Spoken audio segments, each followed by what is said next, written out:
Estado le reconoce la diferencia, ¿no? Entonces tienen que reconstruir la diferencia en ese sentido. Entonces, sí, así es. Todo. Bueno, lo voy a dejar hasta ahí.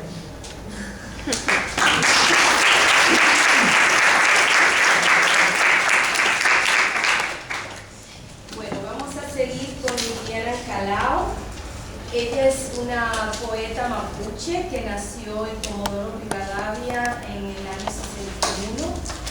Sus orígenes son Nehualmapu, y se remontan al tiempo en que sus bisabuelos cruzaban la cordillera como si fueran puentes y los límites entre Argentina y Chile. Pertenece a la comunidad mapuche Tehuelche Ñanculahuen, gracias. Y publicó los poemarios Tejido con lana cruda del 2001, Inchu del 2006, y su obra ha sido incluida en una antología que se llama La Memoria Iluminada, poesía mapuche contemporánea, que me pareció interesante, que ha sido editada en España. Es interesante que no podemos publicar a compañeras como ella. Bueno, muchas gracias por eso. Bueno, muchas gracias por invitarme, quiero empezar agradeciendo la invitación. Y bueno, como empezábamos hoy, mi lugar en esta jornada viene porque alguien leyó mi libro de poesías, es decir, no es que yo tenga una producción académica por la cual hayan reconocido que podía ser importante que hoy estuviera acá. Este es mi campo, es decir, yo no les voy a mostrar el producto de una investigación a través de un trabajo académico, sino un libro de poesía. Este es el producto de mi investigación de 16 años de trabajo de campo. En el año 94, en Comodoro Rivadavia, comenzamos a reunirnos algunas mujeres inicialmente, mapuches o mapuche tehuelches, y comenzamos a hacer el recorrido de regreso a nuestro origen, lo cual significó ir juntas a nuestro primer camaruco en Aldea de Pulef en el año 95, y después empezar a hacer el camino para poder nosotros hacer una ceremonia, y es así que venimos haciendo la ceremonia del Huiñoy Chipantu del Año Nuevo, el 24 de junio, en Comodoro Rivadavia, hace 10 años aproximadamente, sin interrupción. Y también este camino de regreso ha significado aprender nuestro idioma materno, porque no renunciamos a llamarlo materno, a pesar de que es una segunda lengua. Y bueno, finalmente, después de ese trabajo de campo de 16 años, escribí este libro que se llama Mujeres a la Intemperie, Pusomowe.meu, que es un libro bilingüe, es decir, aquí yo pude escribir primero en castellano y después traducir al mapuzungún, después de haber estudiado con Malta Minillán, con Ignacia Quintulaf y con un profesor universitario, Eduardo Bibitoni, que nos dio algunos elementos de gramática como para poder empezar a armar oraciones y armar ideas. Soy un aprendiz de mi idioma originario, sin embargo, en la medida en que íbamos aprendiendo con la comunidad ñanculahuen el idioma, empezamos también a enseñarlo, y entonces empezamos a dar clases de lengua mapuche en Comodoro. Hasta el año pasado estuvimos dando clases, este año ya no pudimos y vamos a ver si continuamos el año que viene. Yo les voy a leer una parte de un texto que escribí que tiene que ver con lo que escribo y desde dónde escribo. Es un artículo que escribí para una revista literaria que se llama Boca de Sapos, una revista virtual que se edita acá en Buenos Aires. Primeramente hago una historia de la lengua del mapuzungún en Puelmapu, Les voy a leer los últimos párrafos. Hablo de Puel Mapu y de la historia de mi familia, que es la historia de muchas familias, y que explica la pérdida de nuestro idioma como primera lengua, en la mayoría de mi generación. Hablo de una lengua milenaria y la ignorancia de los hombres que proyectaron un país sobre un territorio pleno de nombres, fuerzas y significados, silenciándolo. Hablo de los que nos perdimos, todos los que nacimos sin saber el nombre de cada planta, cada piedra y cada pájaro de esta tierra. Yo desperté en el medio de un lago. A boqueadas intenté decir gracias y no supe las palabras. No me habían sido dadas. Encontré en la poesía en Castilla la posibilidad de expresar algo de la profundidad que me inundaba. La nostalgia de Dios, es decir, de una cosmovisión, me llevó por el camino a recuperar su idioma. Cuando se cumplieron los 500 años del desencuentro, en 1992, empezamos a aparecer de entre las matas y cada vez fuimos más regresando a nuestro origen, haciéndonos visibles. Mapuche Tainché, fuimos diciendo para reconocernos y reparar un poco el daño que nos hicieron. El Mapuzungún es el idioma de recuperación del orgullo, el idioma de la reconstrucción de la memoria. Las condiciones de enseñanza y aprendizaje de nuestro idioma son cada vez más dificultosas en la medida en que pasa el tiempo y van muriendo los ancianos portadores del conocimiento. Urge una política lingüística por parte del Estado que aporte con recursos y acelere el proceso de recuperación del idioma. Proceso de recuperación en el que además de la oralidad adoptamos la escritura y pensamos métodos de enseñanza y aprendizaje de nuestro idioma como segunda lengua. Ir aprendiéndolo es un camino de asombro. A mí se me agranda el corazón cada vez que explico que en el Mapuzungún, además del singular y el plural, existe el pronombre dual. Inchiu significa nosotros dos. Eimu significa ustedes dos. Y Feiengu significa ellos dos. El par es el equilibrio en nuestra cosmovisión. Aprendo y practico las palabras para convocar y propiciar las fuerzas. Vivo en la ciudad donde ejerzo mi profesión y en la que me cuesta no sucumbir al individualismo occidental. Kizung en Nelan, no me mando sola, es la enseñanza que nos dejan los ancianos.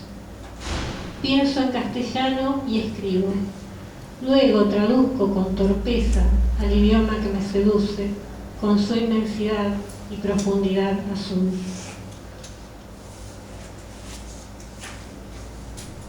Bueno, les quiero leer el marco teórico de esta investigación que se traduce en un libro de poesías, que después, bueno, les voy a leer algunos poemas en otro momento, creo, de esta jornada.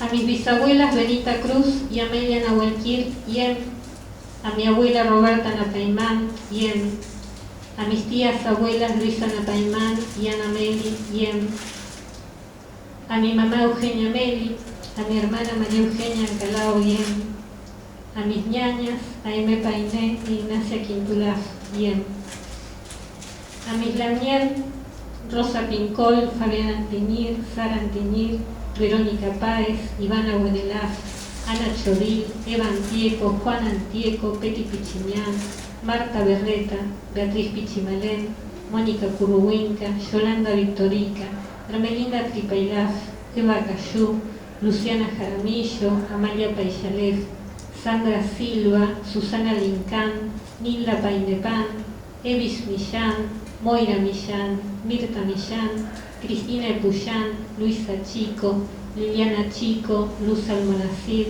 Tiselda Roldán y Luisa Calcumín.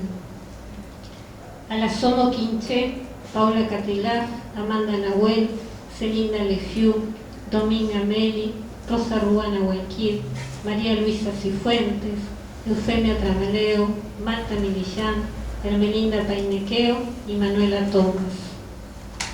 A mis tías Cecilia Meli, Segunda Meli y Teodora Cayoñán. A mis primas Anaí Meli y Adriana Rojas. A mi hermana Mirta Ancalao, a mis sobrinas Almendra y Maún, a mis hijas Malet y Morena Aimé, a mi sobrina nieta Federica, a la tierra que sigue respirando bajo sus delicados y seguros pasos.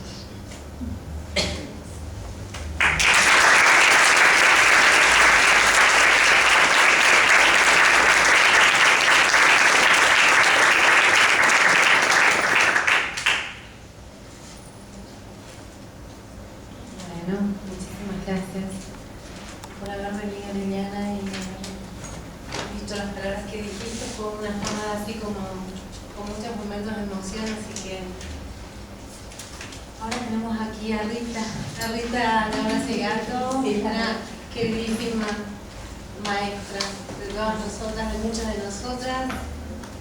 Ella es profesora de la Cátedra UNESCO de Bioética de la Universidad de Brasilia y es autora de 2 libros maravillosos, Las estructuras elementales de la violencia y La nación y sus otros. Así que muchísimas gracias y queremos empezar a escucharla. Es muy difícil hablar ahora. Como yo les digo muchas veces a mis estudiantes, cuando son negros, ¿no? Porque indígenas he tenido uno solo, felizmente. Les digo, alégrense, por lo menos ustedes saben quiénes son. Yo no sé quién soy en este continente, ¿no? Yo lo mismo digo ahora, ¿no?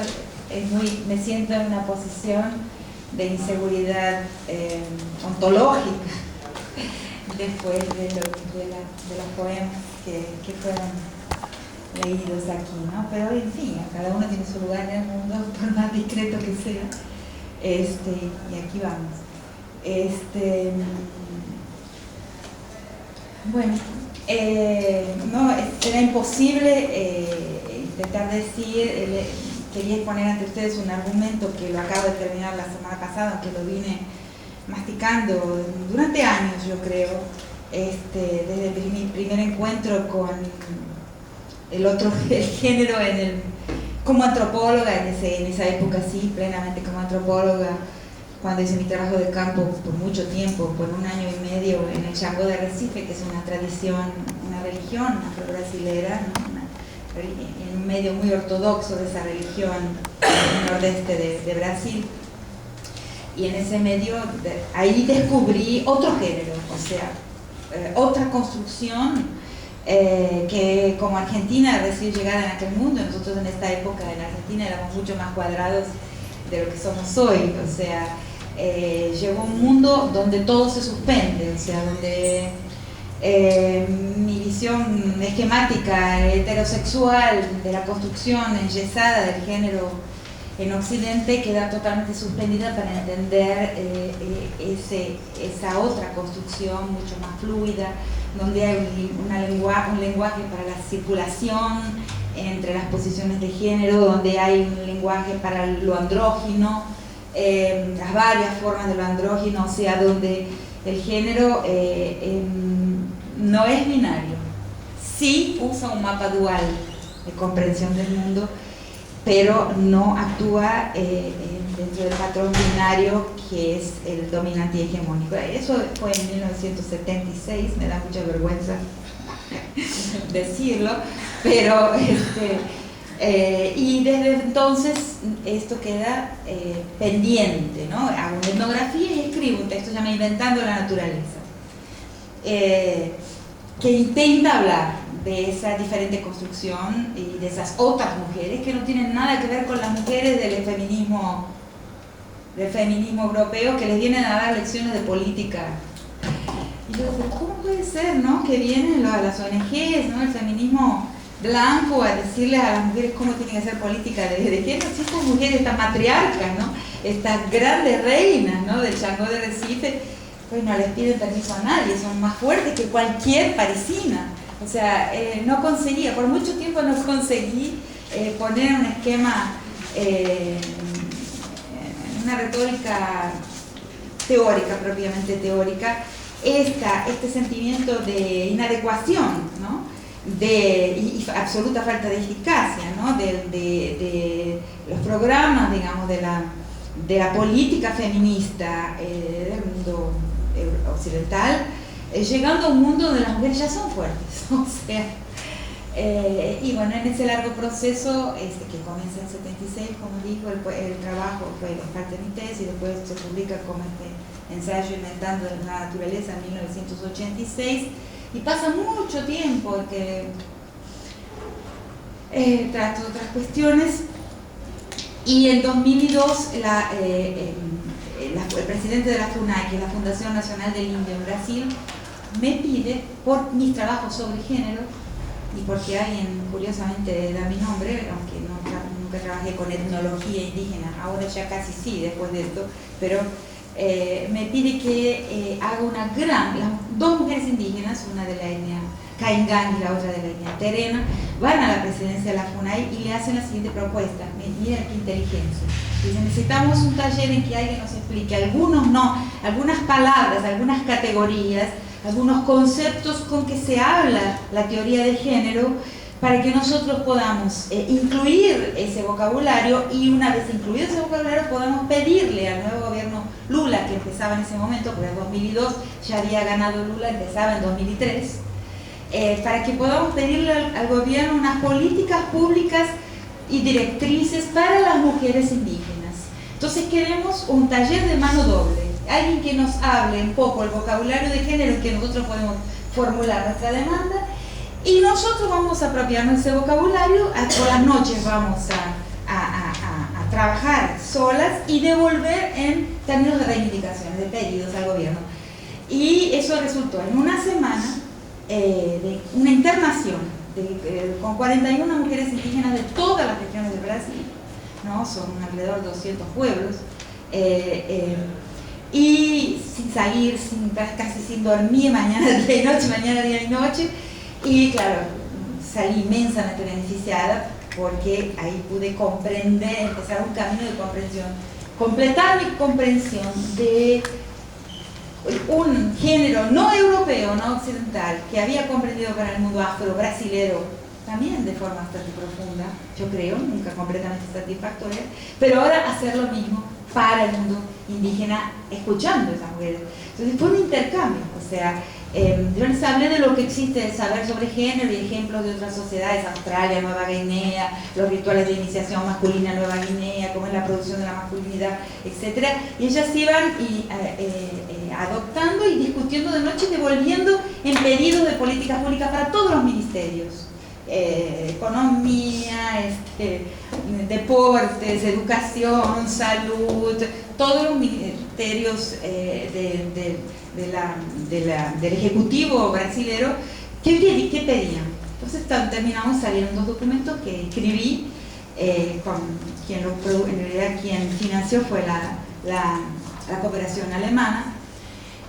Dos documentos. Uno sería un pequeño manualcito sobre género, pero pensado a partir de lo que le puede interesar. En ese momento yo sabía muy poco de la crítica al género blanco, digamos. Sabía lo que sabía de mi trabajo en el mundo africano, pero no sabía en ese momento, no tenía la formulación de hoy de lo que sería género y colonialidad. Entonces,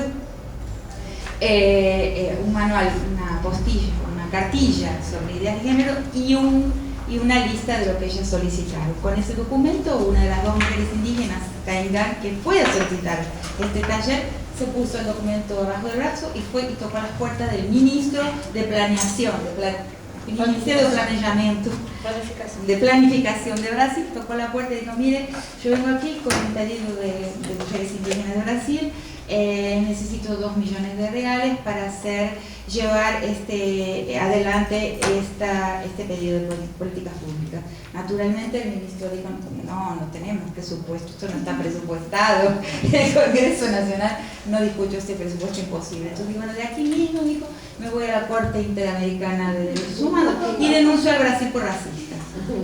En ese mismo momento fue la jefe de gabinete de Alvarado Ayatto, vino y entregó 2 millones de reales a la FUNAI, que hicimos oficinas hasta hoy. Termina el 17 de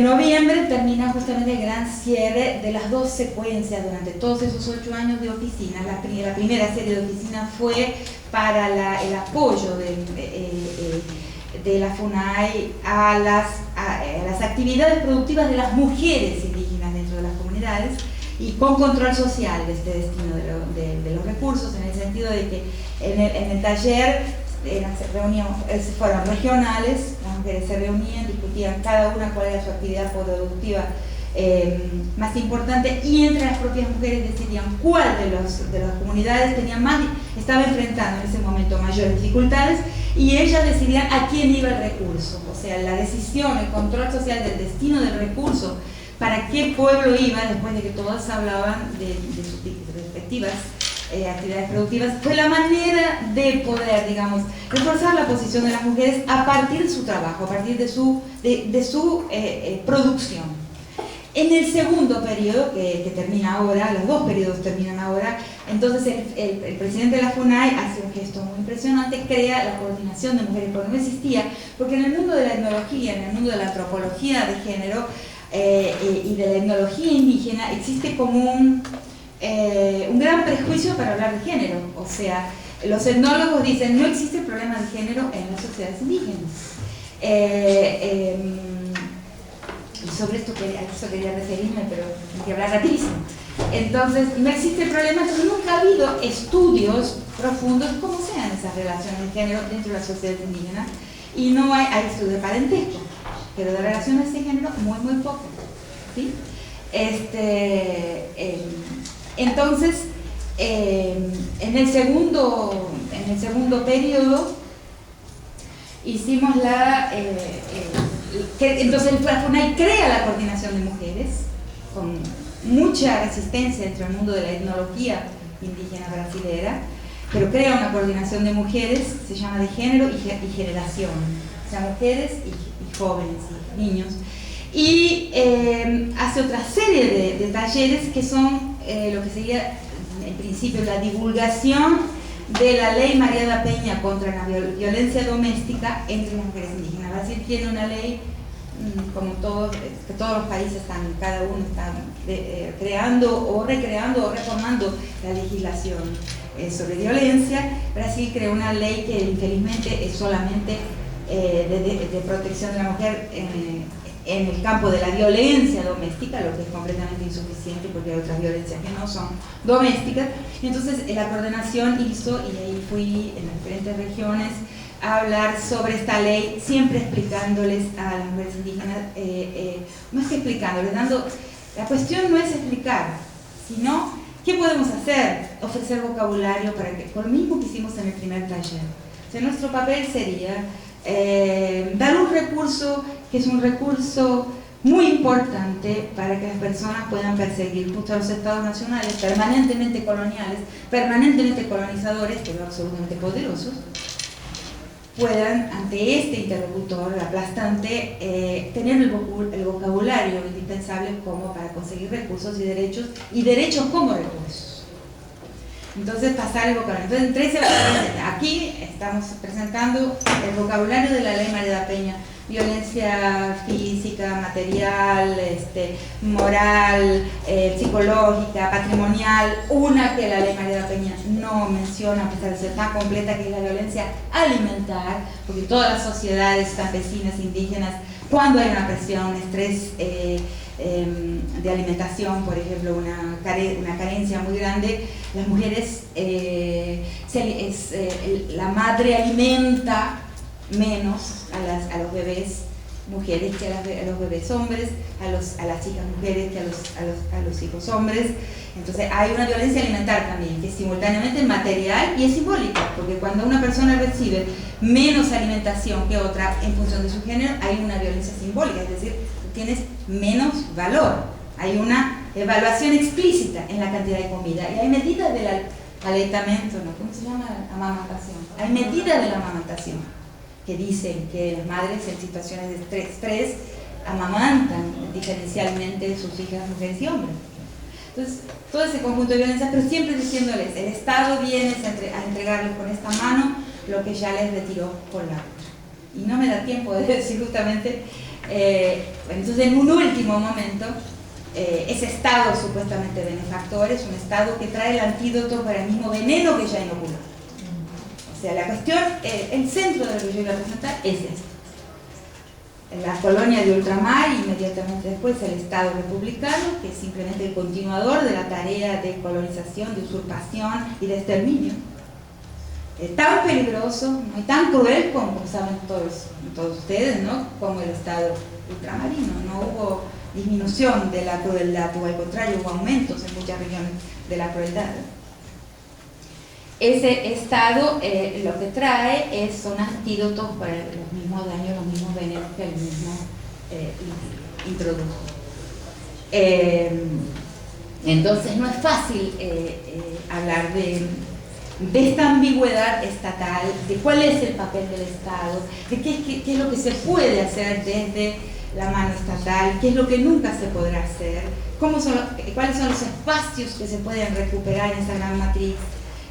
Como se decía aquí, la palabra democracia se pronuncia como incontestable, como irrefutable, los beneficios de la democracia, ¿por qué democracia es esa? En fin, ¿cómo es posible vivir dentro de esa matriz?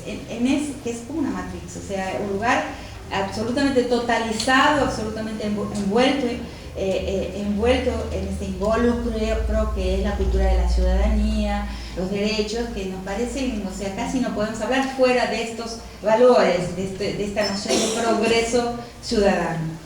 Entonces, ¿qué se puede hacer dentro?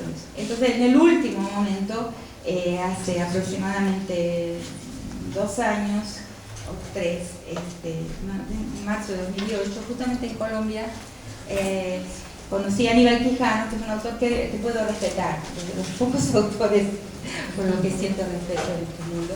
Entonces empezamos a dialogar y él me dice, bueno, y me encomendó este año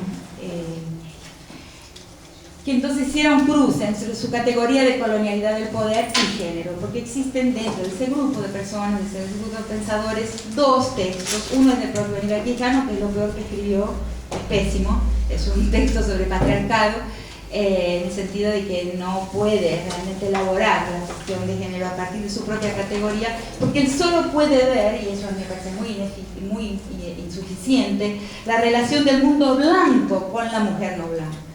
Y eso no es suficiente. Infelizmente, no sería maravilloso que fuera, porque estaría todo resuelto. Los blancos y las blancas son pérfidos, malvados, y las mujeres, ahí es facilísimo, pero no es así la realidad. En Brasil, y aquí también me imagino que en el mundo andino, conozco muy bien en el noroeste, las comunidades del mundo de la quebrada de Puna, o sea, la violencia doméstica del hombre no blanco a su mujer no blanca aumenta cada día. Claro que aumenta por la presión del mundo blanco, por el estrés introducido por la permanente intromisión, intervención, ¿no? Intrusión. El otro texto es el conocidísimo y excelente texto de María Lugones. Entonces, muy rápidamente. O sea, existen 3 posiciones dentro del feminismo que nos atañen en este momento, creo yo. La posición del feminismo eurocéntrico, serio-amoroso, muy bien intencionado, o sea, las personas que siguen Europa, digamos, que puede realmente la mujer, con sus serio-amoroso, por ejemplo, que es una filósofa española que respeto y aprecio inmensamente, pero tiene una teoría de que todas las sociedades se salvan por su beta iluminista. Y bueno, ¿qué quiere decir la beta iluminista? Es por donde cada una de las sociedades se acerca a Europa, o sea, se parece más a Europa. O sea, la palabra es completamente infeliz, ¿no? Luego está la posición absolutamente opuesta, está el texto de María Lugones, una africana llamada Oyeronke Oyewumi, que ella sigue muy de cerca, Richard Drexler, o sea, diversos autores que niegan la existencia del género en el mundo pre-inclusión, o sea, en el mundo precolonial. Dicen, el género no existe. En el medio existe la posición de algunas personas, como yo, por ejemplo, que dice que es innegable, imposible negar la existencia de algunas ideas que definen feminidad y masculinidad en el mundo precolonial, en todo el mundo precolonial. Hay algo que es reconocible como posiciones de lo femenino y masculino. Y en ese texto que acabo de terminar por solicitación justamente de Quijano, yo digo lo siguiente: el mundo no europeo es dual, pero dualismo y binarismo no son la misma cosa.